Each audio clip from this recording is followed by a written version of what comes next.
Egun guztioi, gaur sinatu dugun akordio hau Euskadiren etorkizunerako akordio da. Akordio importante eta beharrezkoa.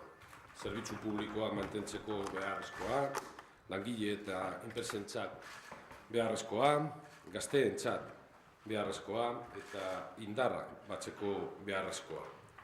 Sozialistak uste oso sinatu dugu akordio hau. Euskadi plurala da, ezberdinen arteko akordioa gure elkarbizitzaren oinarria dugu. Akordio honekin pluraltasun hau erakusten dugu politika hiritarren arazoei erantzun emateko balio duela erakusten dugu. Alderdi sozialistak leialtasuna eskatzen du eta leialtasuna eskaintzen du.